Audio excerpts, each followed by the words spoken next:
Hola amigos, bienvenidos una semana más al podcast Fotocasa Pro Academy. Qué cerquita tenemos ya los eventos del sector inmobiliario, por lo menos los eventos más relevantes de todo el año. Así que nada, ahora vamos a hablar un poquito de eso, pero lo primero que voy a hacer es dar paso a mi compañero y amigo don Ismael Cardoudi. ¿Cómo estás? Hola Juan Carlos, hola a todos, ¿todo muy bien? ¿Tú qué tal? Pues muy bien, Ismael. Comentaba con nuestros viewers, oye, lo cerquita que tenemos ya SIMA, lo cerquita que tenemos SIMA Pro, y bueno, y es una de las fechas que siempre tenemos señaladas en rojo desde Fotocasa, porque bien, participamos de una manera o de otra, pero es una fecha que siempre señalamos en rojo porque de una manera u otra, al tener presencia, siempre nos juntamos con, bueno, pues con compañeros, con amigos, con otros profesionales y siempre salen anécdotas, ¿no? de esas experiencias. Pues salen anécdotas, salen aprendizajes, salen muchas cosas. Es verdad que nos juntamos mucha gente del sector que no nos solemos ver a lo largo de todo el año.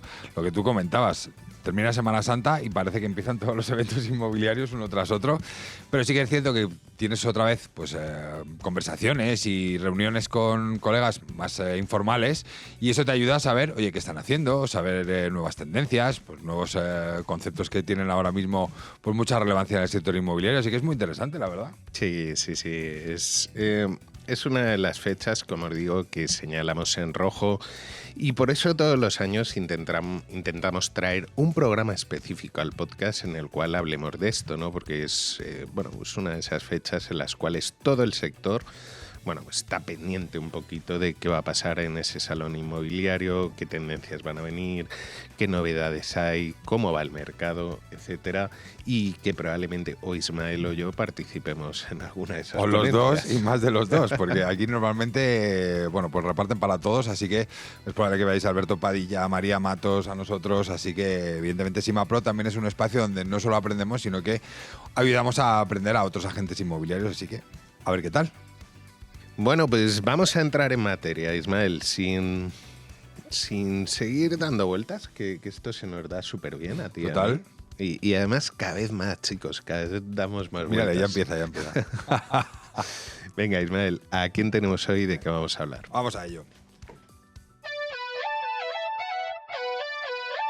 Pues un año más tenemos a Eloy Boua en nuestro podcast. Muchos le conoceréis porque es el director general de Planner y es uno, evidentemente, de los organizadores de SIMA 2024. Eloy, bienvenido a nuestro podcast.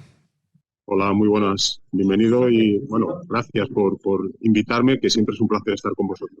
Igualmente. Como muchos ya te conocemos y ya te hemos entrevistado en un par de ocasiones, Eloy, sí que nos gustaría conocer en este caso, oye, pues ¿cómo has visto el sector en este último año? ¿Cómo has visto que están los profesionales? Bueno, pues lo he visto entretenido, la verdad, porque ha sido un año que se anticipaba complicado. Así ha sido en algunos de los segmentos del inmobiliario, la inversión en activos terciarios, en retail, en oficinas, se ha parado un poco, se ha parado bastante, hay que reconocerlo, porque la subida de tipos pues está derivando los flujos de inversión hacia otro tipo de activos, ¿no? Y no tanto hacia el inmobiliario. Y esto parece que se ha ido atenuando hacia final de año, pero no ha sido el mejor año, salvo para determinados tipos de activos como los hoteleros, ¿no? Que sí que han tenido un año bastante exitoso. También como consecuencia del tirón del turismo en España, es una realidad, ¿no?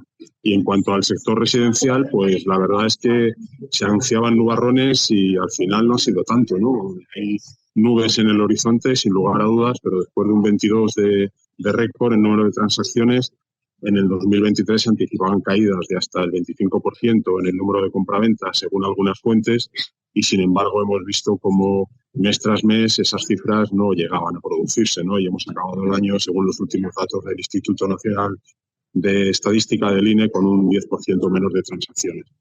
Es un buen resultado, insisto, considerando la situación, ¿no? Tipos altos, precios altos también, sobre todo en obra nueva, que empujan para arriba también el precio de la usada. Por lo tanto, un año mejor de lo esperado. Y otro dato importante es que el número de hipotecas sí ha caído mucho más, de hipotecas para adquisición de vivienda especialmente, con bajadas superiores al 20%, y eso quiere decir que muchísimos compradores lo están haciendo contado, ¿no? Eso es una realidad incontestable y de nuevo sitúa al sector inmobiliario entre las preferencias de los inversores, porque no hay que olvidar que esas compras al contado tienen ese perfil, ¿no? Puede haber algún comprador de reposición, algún comprador de vivienda habitual que compre al contado, pero es muy raro. Lo normal es que ese tipo de compras procedan de inversores privados o pequeños patrimonios, ¿no? Que siguen viendo el inmobiliario con interés y con interés en invertir, ¿no? Así que bueno, un buen año en definitiva, ¿no? Un buen año. Muy razonable. Relacionado con lo que comentas, Eloy, durante 2023 han incrementado el número de operaciones sin financiación, principalmente, pues como indicabas, ¿no?, por parte de inversores. ¿Qué es lo que buscan este tipo de perfiles? O sea, ¿cómo exactamente cuál es el objetivo de este tipo de inversores? Pues mira, lo que nosotros conocemos de encuestas que hacemos a los visitantes de SIMA es un perfil bastante, yo diría, bastante conservador, ¿no? Que antepone la seguridad de la inversión incluso al rendimiento económico, que tampoco es una expectativa de rendimiento económico muy alta, ¿no? Hay un porcentaje mayoritario de inversores que se conforman con rentabilidades en torno al 5%, ¿no? Que bueno, y que anteponen, como digo, la seguridad, ¿no? Que la inversión les resulte segura. Y afortunadamente, y a pesar de todo lo que ha caído en estos últimos meses o años ya, el sector inmobiliario se sigue viendo como un sector seguro. Tienes un patrimonio que está ahí, que no es líquido, como pueden ser los activos financieros, o no tan líquido como los activos financieros, pero que bueno, te permite ahorrar a largo plazo y en general, puede haber excepciones, pero el ahorro inmobiliario a largo plazo suele ser un ahorro rentable. Y yo creo que esas dos cosas, seguridad y ahorro a largo plazo, es lo que más valoran los inversores, ¿no? Además del apego al ladrillo, que querámoslo o no, en España es una realidad. También entre inversores no tan pequeños, ¿no? Los inversores institucionales, family office y perfiles similares invierten en inmobiliario proporcionalmente mucho más que lo hacen sus homólogos en países del mundo anglosajón, ¿no? Aquí en España estamos hablando que esos patrimonios invierten hasta un tercio de su ahorro sector inmobiliario, frente a un 12 o un 15 que lo hacen en los países anglosajones, ¿no? Es decir, que existe esa tradición que no se ha interrumpido durante estos periodos de crisis. Sí, bueno, al final siempre se ha entendido el sector inmobiliario o la inversión en el ámbito inmobiliario, ¿no?, como un valor refugio, ¿no? Cuando las cosas se complican, pues históricamente se ha visto como un valor refugio para esos pequeños inversores o esos medianos inversores. Eloy, ya que lleváis tanto tiempo gestionando la feria inmobiliaria de SIMA, estoy convencido que tienes en cuenta los avances que ha tenido el sector inmobiliario en los últimos años. ¿Cuáles destacarías? Hay muchos, la verdad. Yo creo que en una primera instancia yo destacaría la solidez de las empresas. En cuanto, por supuesto, a la solidez financiera, que es un tema muy importante, pero también la solidez técnica, digamos así, ¿no? Se ha profesionalizado mucho el sector. Consecuencia también de la diversificación. Cada vez hay más asset classes, cada vez más empresas ponen el foco en determinados asset class y arman equipos especializados para ese producto en concreto y arman equipos especializados para ese producto en concreto y para la parte del ciclo en la que ellos intervienen, ¿no? Que puede ser desarrollo de suelo o promoción o asesoramiento o financiación o comercialización, tantos y tantos rúbricas, como dicen en Latinoamérica, que hay, ¿no?, dentro del sector. Entonces, ese factor de solidez técnica, solidez financiera, a mí me parece esencial, uno de los cambios más importantes.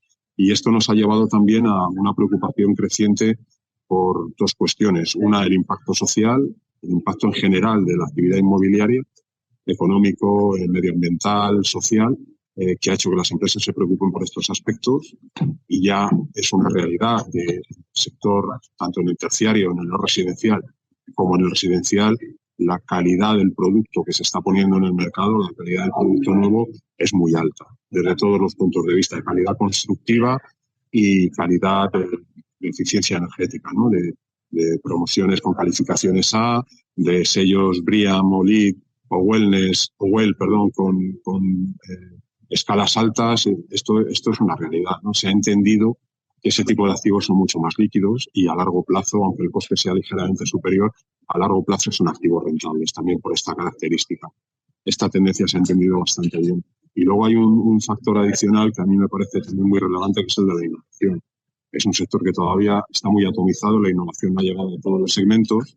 Esto también hay que reconocerlo, no debe haber nada por reconocerlo, pero también es verdad que hay verdaderas locomotoras que están tirando del sector a golpe de innovación, ¿no? Las grandes promotoras, los patrimonialistas que se preocupan también por estos procesos de tecnología en el asset management. En fin, yo diría que el cuarto pilar, ¿no? Aparte de la solidez financiera, la técnica, la preocupación por el impacto de la actividad inmobiliaria, es esta capacidad de innovar que poco a poco se está haciendo hueco en el sector. Y no sé cómo ves una de las tendencias que es las nuevas necesidades habitacionales que tienen pues muchos ciudadanos y cómo se va adaptando, ¿no?, el sector inmobiliario, porque cada vez hablamos más de co-living o hablamos más de senior living, ¿no? Aquí tenemos una tendencia, yo creo que también importante. Sí, sin lugar a dudas. La verdad es que los tiempos cambian, las necesidades, tal como las percibe la demanda, también cambian. Y sobre todo suele ser cambios que realmente tardan mucho en llegar, ¿no? Porque no es fácil cambiar estas inercias, ¿no?, para el propio sector, quiero decir. Claro, el producto hay que sacarlo al mercado y ya sabemos lo de los plazos, ¿no? Pero es verdad que en temas de co-living, por ejemplo, hay un interés altísimo. El tema de residencias de estudiantes, un concepto completamente nuevo, el que eran los tradicionales colegios mayores. El senior living, que es una realidad también en cuanto a las nuevas necesidades de las personas mayores, pero que son productos que tardan en llegar, ¿no? Hay un pipeline importante de proyectos en marcha y nosotros lo estamos viendo año tras año porque estamos incorporando esos contenidos al salón inmobiliario de diversas maneras, tanto en el programa de conferencias como en los premios, como también este año con un espacio, ya lo tuvimos el año pasado y lo volveremos a tener este año con un espacio dedicado a esta oferta de inmobiliaria flexible, ¿no? El flex living, como se le llama genéricamente a todas estas fórmulas. Precisamente te quería preguntar por eso, Eloy, porque cada vez estamos escuchando más esto del flex living, pero quizá muchos de nuestros oyentes y seguidores no saben exactamente a qué se refiere. No sé si nos podías dar una definición un poquito más amplia de lo que es. Como todo nuevo concepto, no tarda en asentarse, ¿no? Y hay muchos anglicismos, ¿no? Pero el flex living sería todo lo que incorpora, todos los proyectos que implican residencia temporal, en lugares con espacios compartidos y en los que existe una cierta sensación de comunidad, ¿no? Porque se comparte algo más que los espacios, ¿no? Se comparten hábitos de vida, se comparten aficiones, se comparte incluso un cierto perfil de edad, ¿no? Esto para mí sería una definición bastante acertada de lo que sería el flex living en general, ¿no? Y luego ya podemos dirigirnos a colectivos de jóvenes o de estudiantes o de jóvenes profesionales o de profesionales no tan jóvenes también, o de mayores. Es decir, esto es un poco lo que hace al producto atractivo para un tipo de demanda u otro. Por supuesto también, como no, la ubicación. En el inmobiliario eso es un must. Y estoy seguro que en SIMA 2024 podremos ver ejemplos muy claros, ¿no?, de todo esto. Decías que hay una parte dedicada al salón inmobiliario a esto del flex living, pero claro, aquí ya podemos hablar de co-living, podemos hablar de senior living, o podemos hablar de esas residencias de estudiantes transformadas, ¿no?, a día de hoy. Sí, no, la transformación es evidente. Esto es una realidad. Es verdad que dentro de la tarta inmobiliaria no representan un volumen alto todavía. La vivienda convencional se lleva aquí, es la cabeza del león, digamos. Pero sí que sin duda esto está atrayendo muchísima inversión y esto es una realidad también, por lo tanto las miradas están puestas ahí.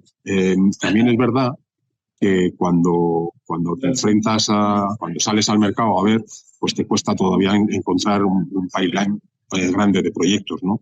En parte también por las dificultades que siempre están presentes en cualquier actividad relacionada con el inmobiliario, ¿no?, que es la normativa.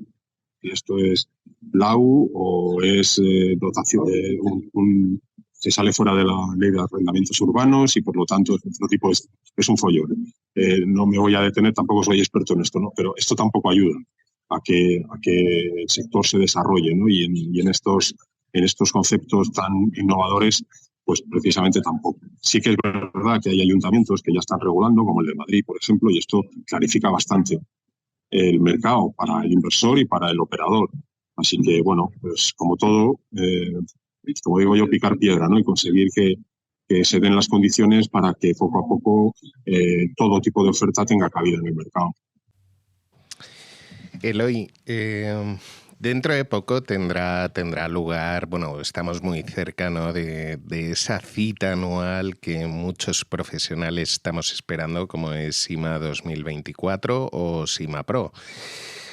Cuéntanos un poquito, ¿qué vais a tener en el Salón Inmobiliario? Y por otro lado, en cuanto a SIMA Pro, ¿qué vamos a aprender en SIMA Pro, ¿no? Porque al final es una de esas citas de las que siempre sales aprendiendo cosas nuevas, nuevas tendencias, etcétera. Sí, bueno, tú lo estás diciendo, ¿no? Nosotros estamos muy preocupados y ocupados, digamos, ¿no?, por incorporar al salón siempre las últimas tendencias, por ser un poco punta de lanza en los temas que preocupan al sector en su conjunto. Y por otro lado a las empresas, ¿no?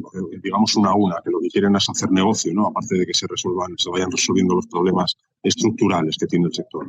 Entonces, desde esos dos ámbitos, en la parte más, digamos, comercial, nuestra apuesta fortísima es el mundo de la inversión, el inversor privado y el inversor institucional, que tiene encima herramientas para contactar con empresas y con proyectos. Esa será una apuesta fundamental a través del Salón del Inversor y a través de los contenidos de SIMA Pro. Y luego lo que acabamos de comentar, ¿no?, de los espacios flexibles de co-living, de co-housing, de senior living, que poco a poco queremos que vayan tomando más protagonismo acompañando al mercado, ¿no? Acompañando un poco al mercado, a los proyectos que se vayan desarrollando. Y luego, específicamente dentro de SIMA Pro, este año creemos que es el año de la vivienda. Es el año de poner en marcha soluciones que de verdad acorten la brecha entre oferta y demanda, que es el verdadero problema que tiene este sector. Estamos viendo un 2022 con unos datos muy negativos en números de visados, acompañado por datos negativos en el número de entregas de viviendas, que hacen que esa brecha cada año que pasa sea mayor, y eso es un verdadero problema. Es un problema desde el punto de vista de los precios, un problema desde el punto de vista de la accesibilidad a una primera vivienda, y es algo a lo que hay que ponerle coto. Hay que darle una solución. Es que es un problema grave, diría yo, no del sector, de la economía, de la sociedad española, ¿no? No es un problema solo de España, es una realidad, es un problema en muchos países desarrollados, en casi todos. Pero bueno, estamos aquí y nosotros tenemos que contribuir a eso. Entonces, vamos a intentar buscar soluciones desde una óptica integral a cómo incrementar la producción de vivienda, analizando políticas de vivienda, analizando el suelo disponible, el urbanismo, la financiación, la construcción, la inversión, porque queramos o no, si tenemos que, como se dice, ¿no?, duplicar o más que duplicar a medio plazo la oferta de vivienda anual, de vivienda nueva, tenemos financiación para ello, tenemos capital, hay que recurrir al inversor internacional, tenemos mano de obra para que se construya esa vivienda. Será la construcción industrializada por fin una herramienta ampliamente utilizada para que estos proyectos salgan al mercado lo antes posible. ¿Serán las administraciones un freno con su normativa tan estricta? Eso es lo que vamos a poner encima de la mesa. De hecho, aprovechando que ahora estáis preparando esos contenidos, Eloy, para SIMA Pro, sí que nos gustaría pues que nos comentaras un poco tu punto de vista de cuáles son los temas que realmente preocupan a los profesionales, ¿no? Otros años, por ejemplo, en SIMA Pro hemos podido ver pues temas orientados a la sostenibilidad, la digitalización. Ahora creo que pues el tema, yo creo que más interesante para todos, o por lo menos el que genera más interés, es la inteligencia artificial. Pero, ¿qué otros temas preocupan? Porque hablabas ahora de financiación, que también puede ser un tema muy interesante. ¿Hay algún otro tema que tengas en mente que puede ser interesante para los profesionales o que genere realmente esa necesidad de profundizar más en esa temática? Pues mira, yo creo que hay un tema que no es muy sexy, que digamos, pero que tiene una importancia tremenda, que es el tema de la mano de obra de construcción. No es un problema específico del sector inmobiliario, porque el sector de la construcción, digamos, que tiene dinámicas distintas, pero le afecta muchísimo. Al final los proyectos hay que construirlos, ¿no? Y esta es una preocupación alta. Y además que no se resuelve, esto sí que no se resuelve de un día para otro. Tienes que recurrir ahora mismo la inmigración, porque los profesionales de la construcción que se fueron ya no vuelven, o se han jubilado o están en otro sitio. Y luego, por otro lado, hay que invertir en crear una infraestructura de construcción industrializada, de elementos de construcción industrializada que hoy por hoy no existen. Hay algunas plantas de producción, pero no es algo que dé para suministrar a todo digamos, la vivienda que se está construyendo en España, ni mucho menos, ¿no? Y luego, por otro lado, hay un tema también de financiación de este tipo de promociones que se hacen con construcción industrializada, porque la Ley de Crédito Inmobiliario considera que solo se puede financiar con préstamo promotor, con préstamo hipotecario, lo que está en obra, ¿no? Y no los aprovisionamientos. Y todos los elementos de construcción industrializadas consideran aprovisionamientos. Bueno, este tipo de cosas, que todas se pueden resolver, ¿no? Pero son pequeñas piedras en el zapato que hacen que caminar sea cada vez más doloroso. Y, por ejemplo, también otro tema oculto, pero que tiene muchísimo impacto en el desarrollo de los proyectos, son las obras y los trabajos relacionados con los suministros, ¿no? De electricidad, de agua, de gas, de todas las facilities, ¿no? Incluso telecomunicaciones, que en los nuevos desarrollos, las zonas urbanas consolidadas, ¿no? Pero los nuevos desarrollos son un verdadero quebradero de cabeza, ¿no? O sea, que te pongo algunos, pero podría extenderme en todos los que he mencionado antes, ¿no? Estaba pensando también, Eloy, que no hemos hablado, por ejemplo, del tema del alquiler, pues, y esa subida de precios, sobre todo en aquellas viviendas de las grandes ciudades que están orientadas a este tipo de rentas. Aquí realmente también hay una preocupación. No sé cómo ves tú un poco la previsión de los próximos meses, si va a seguir encareciéndose el precio de los alquileres, si se van a tomar medidas o es necesario tomar ciertas medidas para tomar solución de este problema. Hombre, yo creo que la solución es tener un ritmo de producción, vuelvo a lo mismo de antes, un ritmo de producción de obra nueva en alquiler razonable. Se están haciendo cosas, sí, pero como siempre digo, al final las medidas en el sector inmobiliario tardan en llegar al mercado pues tiempo y no se pueden esperar cambios sustanciales de un día para otro. Creo que la solución, pensando a largo plazo, es tener un ritmo de producción de vivienda que vaya compasando la demanda. Eso es así, tiene que ser así. Tiene que haber datos e inteligencia de mercado que nos diga cuánta vivienda es necesario producir en los núcleos, no en cualquier sitio, sino en los núcleos urbanos que están necesitados de esa vivienda, ¿no? Que son las zonas que generan actividad económica. Y yo ahí sí que echo de menos un poco también algo mejor una política transmunicipal, ¿no? Es decir, que un área, por ejemplo, como Barcelona, un área como Madrid, que es un gran área metropolitana con más de un municipio, ¿no? Que no es solamente el municipio de Barcelona o el municipio de Madrid, es el área económica de Madrid, el área económica de Barcelona, o el de Sevilla o el de Valencia, me da igual, hay una cierta coordinación también de políticas de vivienda, ¿no? Eso sería muy bueno. Mientras eso no ocurra, yo creo que el mercado es en esto radical, ¿no? La oferta supera a la demanda, los precios bajan. La demanda supera a la oferta, los precios suben. Yo creo que no hay soluciones mágicas. ¿Limitar los precios? No lo sé, ¿eh? Escucho que allí donde se ha puesto no ha dado el resultado esperado. Vamos a ver qué pasa en Cataluña, ¿no? Si se empieza a aplicar la limitación de precios en los municipios donde parece que se va a aplicar y también a medio plazo. No sé si tampoco conviene sacar conclusiones a corto. A ver cuál es el resultado, ¿no? Sí, pero sobre todo lo que tú comentabas, ¿no? De tomar medidas también relacionadas con la nueva construcción de viviendas, sobre todo orientadas al alquiler para que haya un mayor parque, ¿no? de este tipo de inmuebles. Sí, mira, hay muchísimo suelo en manos de las administraciones como consecuencia de las cesiones, ¿no? Que son suelos que quedan ahí para uso dotacional y colegios o hospitales o instalaciones deportivas, bueno, lo que son suelos dotacionales, pero que están muertos de risa en muchos municipios. El ser valiente políticamente y el tener una normativa que flexibilice el uso de esos suelos es tener la materia prima dispuesta para que esa vivienda en alquiler protegido, por ejemplo, salga al mercado con muchísima mayor rapidez. Esto es algo que se va a impulsar, por ejemplo, desde la Comunidad de Madrid, con cambios en la ley del suelo, en una ventana temporal que van a ser creo que de 2 años, pero claro, es que hay millones de metros cuadrados edificables que están llenos de matojos. De hecho, estaba pensando Estaba pensando lo que comentabas al principio, ¿no? De que, bueno, pues que el sector terciario, pues es verdad que ha tenido menos demanda, que ha habido menos transacciones de este tipo de inmuebles.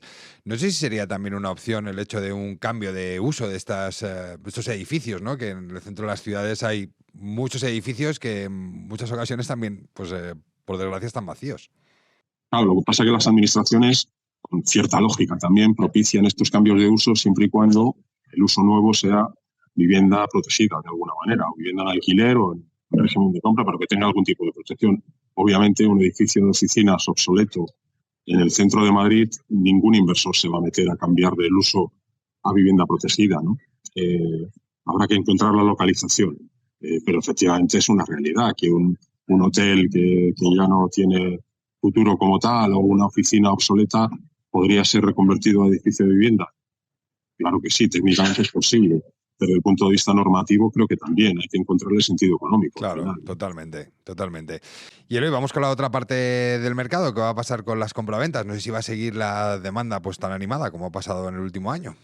Pues, a ver, hemos empezado el año bien, ¿no? Con un mes de enero que creo que tenemos en el interanual con enero del año pasado una cierta mejora en el número de transacciones, pero vamos, es pronto para hacer vaticinios solamente en base a estos datos. Yo diría que sí, que vamos a tener un buen año. Es verdad que la bajada de tipos, que siempre ayuda a que el mercado se reactive, no está llegando, digamos, en los plazos de tiempo que yo pensaba que iba a llegar, que ya en marzo tendríamos una primera reducción de un cuartillo en los tipos del BCE. Creo que tampoco parece que vaya a llegar en junio y eso puede enfriar un poquito las expectativas, pero yo creo que sí, lo que está instalado en el sentir del sector es que no van a seguir subiendo, ¿no? Y que en el segundo semestre del año empezarán a bajar. No van a bajar deprisa, pero eso tampoco hace mucha falta. Digo, para que el mercado por lo menos se comporte al menos igual que el año pasado, si no más.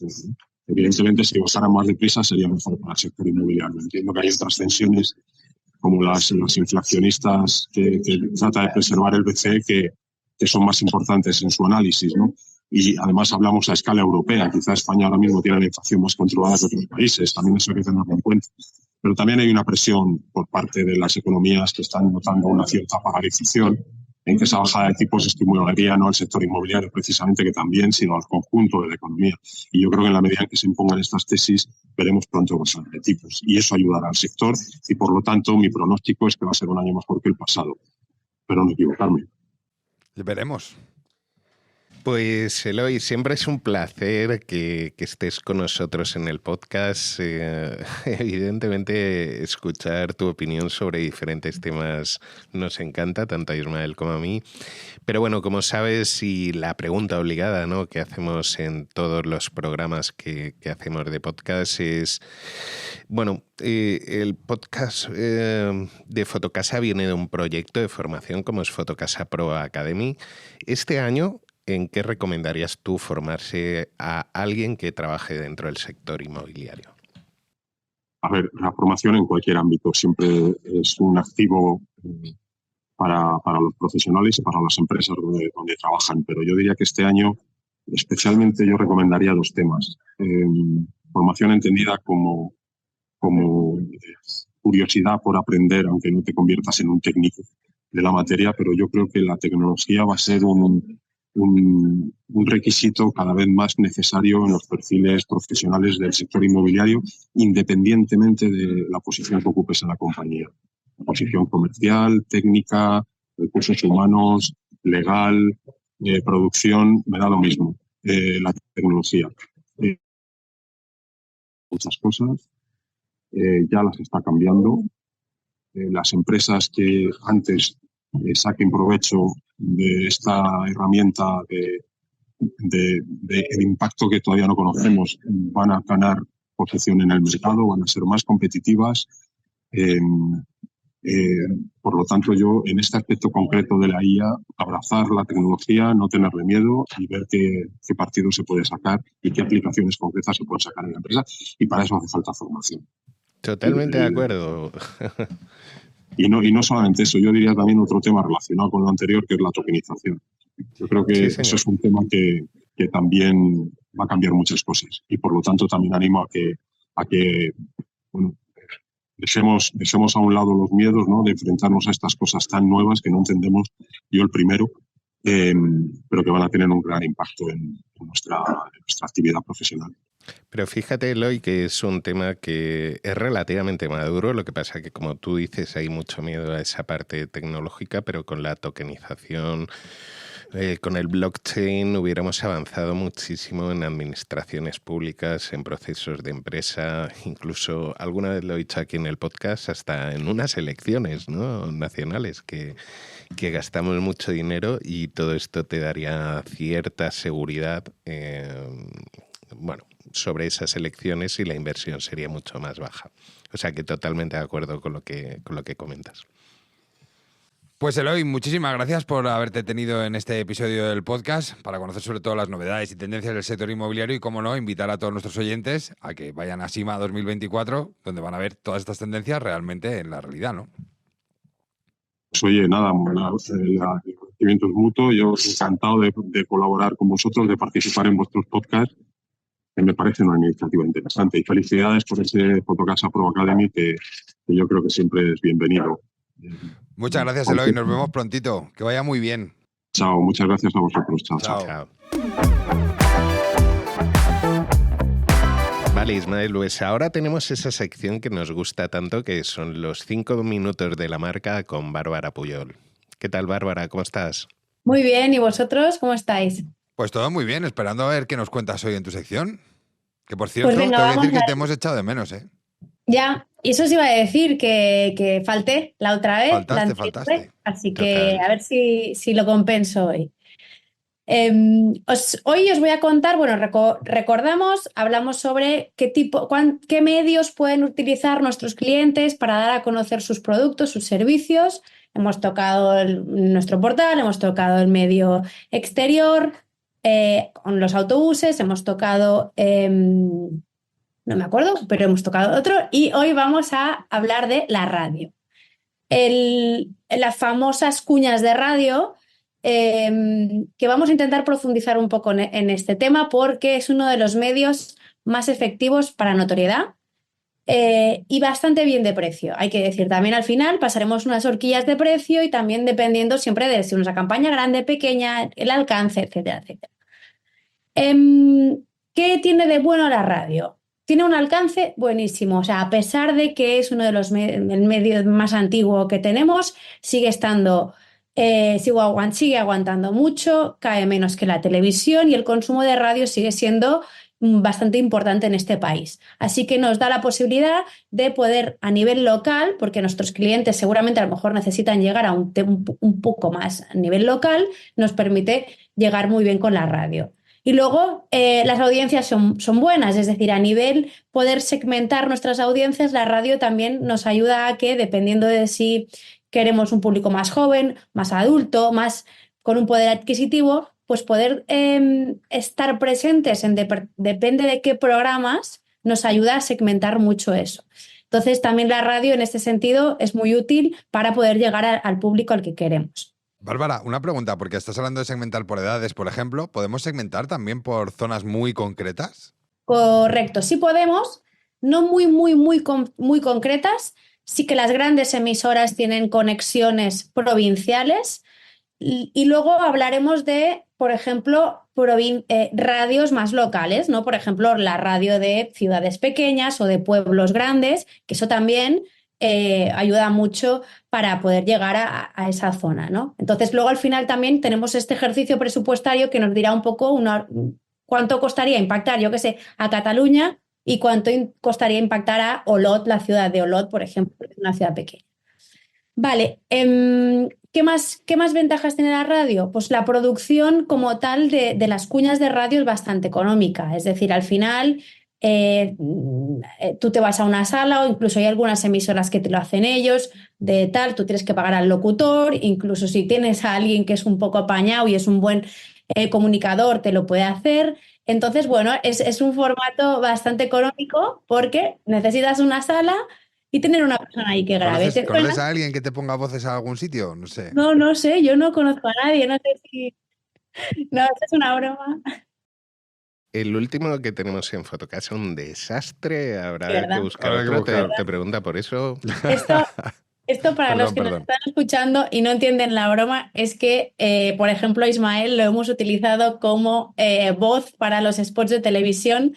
Entonces, el pobre Ismael lo ha hecho por amor a la marca, por amor al producto. Entonces, en este sentido, pues siempre que podamos utilizar, como él, personas que tienen buena voz y que interpretan y que les gusta, pues también por ahí que podemos ser un poco más económicos, ¿no? Vale, ¿qué tiene la radio que no tienen otros medios? Y eso es una parte muy importante de la radio, y es que conecta muy fácil con la gente, acompaña a la gente. Muchas veces la gente escucha la radio sola, en el coche, cuando se va de un lado a otro, cuando está en casa cocinando. Entonces, eso permite llegar a las personas en un momento en el que están de concentración o que nos ponen de fondo, pero que no tienen una cosa más que estar escuchándonos. Entonces, eso ayuda mucho a la eficiencia, a que llegue el mensaje y que además emocionalmente pues conecte mucho con el público. Vale, el coste de lo que os decía, comparado con televisión o prensa, que son los dos medios también así masivos, o sea, nada que ver, luego lo hablaremos. Y luego algunos aspectos básicos para cómo hacer una buena cuña de radio. Sobre todo, 3 puntos básicos. La creatividad. Es muy importante ser creativo con las cuñas de radio. Por ese momento que decíamos de captar la atención, la claridad. Hay veces las cuñas pueden ser desde 10 a 30 segundos. Si nuestras cuñas son de 10, tiene que ser rápido, claro. Y luego la relevancia. Es decir, tenemos que decir cosas que, evidentemente, eso como siempre, le interesen a la gente. Entonces, pequeños tips, ¿no? Llamar la atención desde el principio. Y, por ejemplo, utilizando un gancho o una pregunta o una declaración sorprendente que a la gente diga, uy, es verdad, esto me ha pasado, o esto, ¿por qué me pregunta esto? O sea, ese momento de captar la atención al principio es muy importante. Y luego, pues lo que os decía, muy directos, muy concisos, hay que dar el mensaje. Después de lanzar esta pregunta que llama la atención, hay que decir por qué esto, por qué el otro y por qué tal.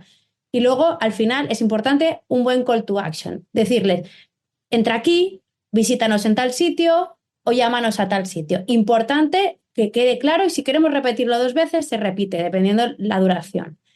En radio también es muy interesante usar la creatividad y el humor. El humor se utiliza mucho, es un humor blanco, o sea, no es un humor de querer ir a nadie, pero funciona muy bien un pequeño gag, una pequeña broma, una conversación entre dos, porque esto pues conecta con las personas. Utilizar sonidos, música, efectos, eso también ayuda mucho a hacer una cuña bien, o sea, bien nutrida y que te meta en la historia. Y, por ejemplo, os quería dar un tip que Juan Carlos de esto sabe mucho más que yo, pero hoy en día con la inteligencia artificial te hacen, por ejemplo, yo he usado ChatGPT, pero las herramientas son varias, te hacen una cuña de radio dándole 3 tips. Yo en este caso yo le he dicho, hazme una cuña con humor apropiado para una inmobiliaria llamada García Castro en la calle París 132, y quiero decir que somos especialistas en el barrio de la Eixample y que nos visiten. Y la duración. Pues ChatGPT me ha devuelto la cuña hecha. Hola vecino, si estás buscando tu rincón perfecto en la Eixample, no busques más. En inmobiliaria tal, en la calle tal. Somos como los guías turísticas del barrio, pero con la misión de encontrar tu hogar ideal. Visítanos y descubre por qué somos los expertos de la Eixample. Y al final, otra vez, inmobiliaria García tal y especialistas en la Eixample, te esperamos con la llave de tu nuevo hogar. Esto me lo ha hecho en 10 segundos. Incluso podemos hacer el humor más, decirle con un humor más estridente, o luego le vamos pidiendo y la misma herramienta nos la hace. Así que también a nivel creativo nos ayuda la inteligencia artificial, porque en la radio es todo un poco más sota caballo rey. Después un anuncio de televisión es mucho más complicado, pero en la radio está todo mucho más fácil. A nivel precios, por ejemplo, para que os hagáis una idea, una campaña de 10 segundos de televisión durante de radio, una semana en Cataluña, 31 pases son 14.000 euros. Pero son 7 millones de habitantes en Cataluña, por lo tanto, estamos impactando a muchas personas. Si la hacemos un poco más pequeña, en Barcelona, 31 pases, 11.000. También hay que tener en cuenta que Barcelona es la mayor población dentro de Cataluña, por lo tanto, también estamos impactando a muchas personas. La bajamos a Girona, porque nuestra inmobiliaria está en Girona.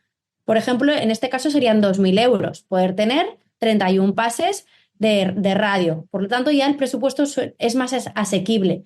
O, por ejemplo, si estamos en Olot, en la radio Olot, que es una ciudad pequeñita de Barcelona, de Cataluña, tendría esto mismo, 41 pases serían 350 euros. Entonces, es un medio que bien utilizado, bien ejecutado, bien planificado, es muy efectivo y tiene un muy buen alcance.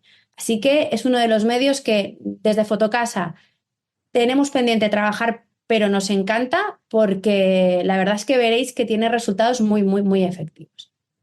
Y hasta aquí los 5 minutos de hoy. Me encanta, Bárbara, porque primero soy muy fan de la radio, es decir, paso muchísimo tiempo escuchando la radio, es algo que me encanta. Después, por otro lado, enseñar esa otra parte, ¿no? Que es un medio realmente productivo y un medio muy accesible, ¿no? Que a veces se tiene una idea que televisión, radio, pues son medios no accesibles para una pyme, y sin embargo la radio sí es muy accesible.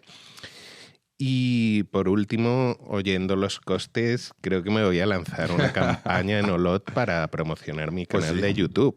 Ojo, que yo lo he pensado también al ver los costes, dije, wow, pues sí, voy a montar un negocio de lo que sea. Lo mismo consigo 500 suscriptores nuevos para el canal de inteligencia artificial. Pues no está mal. No, a 300 euros firmo mañana. Pero a mí hay una cosa, yo no sé si tú tienes algún dato de esto, Bárbara, pero yo, por ejemplo, cuando veo un anuncio en televisión, cuando veo que empiezan los anuncios en televisión, normalmente lo cambio. Cuando estoy escuchando la radio, normalmente no cambio la publicidad. No, y se te mete en el subconsciente. Totalmente. De hecho, por ejemplo, hablaba Bárbara de que las creatividades del humor y, por ejemplo, la música, ¿no? No sé si recordáis algún número de teléfono con música, algún anuncio, pero sí que muchas veces utilizan esa música para que se te quede, ¿no? Y que tú te acuerdes de ese número de teléfono si quieres algún día marcar. Sí, de hecho, creo que es potentísimo, Y lo que dices tú, a lo mejor en televisión, bueno, las campañas de televisión son otra cosa, pero en radio te llegan, o sea, impacta realmente. Sí, porque te parece que es solo sonido y que hay veces que necesitamos como máximo atención, imagen, sonido, tal y que cual, y al final es que es sencilla pero efectiva. Y es verdad, también es verdad que la radio no ha abusado de estos periodos de publicidad tan extensos como tiene la televisión. Entonces, en este sentido lo ha cuidado más y sí que lo aceptas porque, bueno, incluso si están bien hechas, hasta te divierte. Yo alguna vez me he reído con cuñas de radio. Eso es divertidísimo. De hecho, creo que una cosa importante es lo que decías, ¿no? Que cuando escuchamos la radio, normalmente estamos haciendo otras cosas, ¿no? Pues estoy conduciendo o estoy, yo qué sé, por ejemplo, trabajando, ¿no? Yo me pongo muchas veces la radio cuando estoy trabajando simplemente para tener ahí un ruido de fondo y esas cosas se te van quedando aquí en el cerebro muchas veces. Sí, totalmente. Sí. De hecho, uno de los premios de creatividad que todos los creativos persiguen es ganar un premio de creatividad en radio, porque es donde hay mayor, o sea, si consigues un premio de creatividad en radio es que eres un gran creativo, porque parece difícil, es difícil, pero tiene como un mundo por delante para intentar, si convences a la persona solo con la radio, es que es un creativo crack. O sea, sí. Perfecto. Oye, Bárbara, pues 1.000.000 de gracias, súper interesante lo que nos has contado, ¿eh? Encantada, ya sabéis, siempre aquí. Sí. Y invitaros a que mandéis a través de mensajes en el canal de YouTube felicitaciones para Bárbara, ¿no? Que la quedan unas horas para cumplir años y estoy convencido que la va a encantar. Ay, sí. Que muchos de vosotros hagáis. Me encanta celebrar su cumpleaños, así que seguro que está encantada de que le dé felicidades. Mientras no digáis la edad, me podéis llamar todas las felicitaciones que queráis. Bueno, Bárbara, 1000 gracias. Nos vemos prontito. Un besito. A vosotros, un abrazo. Chao. Pues Juan Carlos, ahí van las últimas tendencias y novedades del sector. Siempre es una maravilla, Ismael, contar con él hoy porque, oye, nos trae las tendencias y además nos adelanta un poquito qué es lo que vamos a ver en el Salón Inmobiliario y en SIMAPRO, ¿no? Que vamos a aprender cuáles son las tendencias y bueno, qué profesionales vamos a tener pues en esas ponencias tan interesantes. Sí, esas temáticas que nos preocupan a todos y que, oye, pues cada vez pues nos llaman más la atención, ¿no? Como es el caso que hemos comentado de la inteligencia artificial, pero hay otras muchas preocupaciones que tienen los inmobiliarios, como esa parte, ¿no? de fabricación de esas viviendas, de esas prefabricadas, que yo creo que también puede ser importante, esa industrialización, ¿no? de la vivienda. Pero me quedo con el concepto este de flex living, ¿no? Porque estamos oyendo cada vez más esto del senior living, estamos oyendo también el co-living, estas residencias, y es que está cambiando mucho las necesidades habitacionales que tiene la gente, sobre todo en estas grandes ciudades como Madrid, Barcelona, Bilbao, Valencia, Sevilla, que, bueno, pues cada vez tenemos nuevos habitantes en esas zonas y que buscan pues un tipo de vivienda diferente y sobre todo que genere, bueno, pues esa comunidad que de otra manera pues sería muy difícil. Evidentemente son nuevos enfoques y nuevos mercados, ¿no? Nuevos segmentos dentro del sector inmobiliario. Pero creo que son tendencias y cosas que están avanzando muy rápido y que están calando bastante bien, principalmente porque te permite, bueno, pues tener cierta flexibilidad en costes, en gastos, en mantener X relaciones, que esto es importante a cierta edad. Y oye, hace unos años era impensable, pero a día de hoy es una tendencia que tenemos que tener muy en cuenta y está muy bien saber nuevos proyectos, conocer nuevos enfoques y hacia dónde van, ¿no?, estas tendencias nuevas.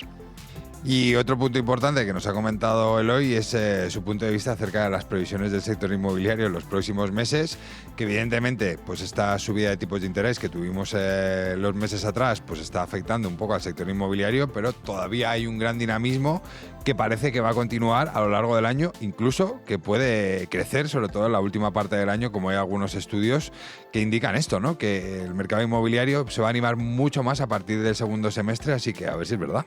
Sí, de hecho, bueno, pues evidentemente la posible bajada de tipos de interés va a ayudar, como bien decía Eloy. Pero bueno, si bajan los tipos de interés, evidentemente rebajará un poco la tensión. Al rebajar la tensión, evidentemente se invertirá o se quitará un poquito el miedo a esa inversión y la economía se reactivará un poco. Entonces, bueno, pues es lógico el enfoque, ¿no?, que nos plantea de, oye, de cara a final de año probablemente esto se vaya a reactivar y nos vayamos a, bueno, pues algo más parecido al año pasado que al comienzo de este.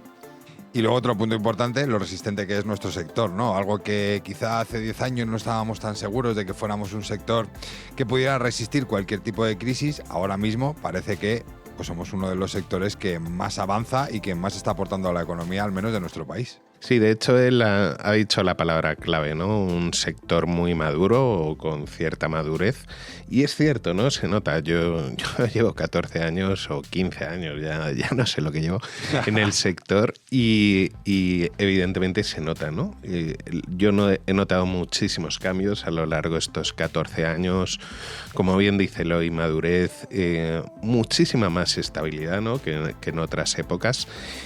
Y bueno, evidentemente es un sector que tira de la economía. Claro, también hay que tener en cuenta lo que decía Eloy, ¿no? Oye, la descompensación entre oferta y demanda, ¿no? Que aquí, bueno, pues la clase política tiene mucho que decir y más cuando, bueno, nos hicieron promesas en campañas electorales por todas las partes, ¿vale? Y evidentemente hay que ayudar, ¿no? Hay que construir más y hay que, bueno, pues sacar más vivienda pública. Pero fíjate, Ismael, me he quedado también yo con un punto que es cuando nos decía Eloy el tema de profesionales de la construcción, ¿no?, que es algo que puede ser preocupante porque evidentemente las generaciones anteriores o ya no están en la construcción después de la crisis o bien se han jubilado. Y es un tema que, como bien matizaba él, es un tema que no es nada sexy, pero muy importante, ¿no?, para el avance del propio sector. Y es que esto creo que va mucho más allá de nuestro sector. De hecho, ayer comentaban que está el sector inmobiliario, también está la hostelería, donde pues se necesita mucha gente que se incorpore a estos sectores y es muy complicado el hecho de ocupar esas vacantes que hay ahora mismo. Y aquí yo creo que, bueno, pues es necesario hacer pues quizá una reflexión, ¿no?, acerca de pues, esos salarios que cobran, esos riesgos que cobran. En el caso del mundo de la construcción, pues es un sector muy complejo, ¿eh? Es un sector que evidentemente pues quizá no todos nos arriesgaríamos a trabajar en él, que también cuesta bastante el hecho de pues duras jornadas que tienen ahí en el sector y que además también, pues evidentemente los riesgos laborales que pueden padecer, pues esto yo creo que también hace pues que sea más complicado, ¿no? Y sobre todo cuando no hay una comunicación acerca de cómo ha avanzado este sector, ¿no? Porque la construcción también tiene muchas medidas de seguridad. Ahora mismo tú vas a una obra y evidentemente no es nada que ver con lo que pasaba hace 15 años. Evidentemente, fíjate, me estaba acordando, según estabas hablando, bueno, pues de una conversación con nuestro amigo Daniel Cuervo, Sí. que bueno, nos explicaba un poco también que va por ahí, ¿no? Que no solo hace falta seguridad, sino también hace falta mucha formación en esos ámbitos, ¿no? Porque evidentemente tienes que desarrollar un colectivo que a día de hoy, bueno, pues evidentemente no es como en otras épocas y es muy necesario. Entonces él habla, por ejemplo, mucho de en ciertos cargos desarrollar la formación técnica, pero que de ahí para abajo, evidentemente es súper importante para poder seguir desarrollando esa parte que es fundamental para lo que es la construcción, tener nueva vivienda, tener una nueva oferta y evidentemente reactivar el mercado. Bueno, pues veremos a ver si acierta Eloy con esas previsiones, pero sobre todo yo creo que lo interesante es que acudamos a espacios como puede ser SIMA o SIMA Pro para conocer qué está ocurriendo ahora mismo en el mercado inmobiliario, cuáles son las tendencias y también que podamos aprender, que eso nos gusta a todos. Totalmente. Pues Ismael, si te parece, lo dejamos por aquí y bueno, y poquito más. Pues que nos vemos después de Semana Santa, ¿no? Un fuerte abrazo, amigos. Chao.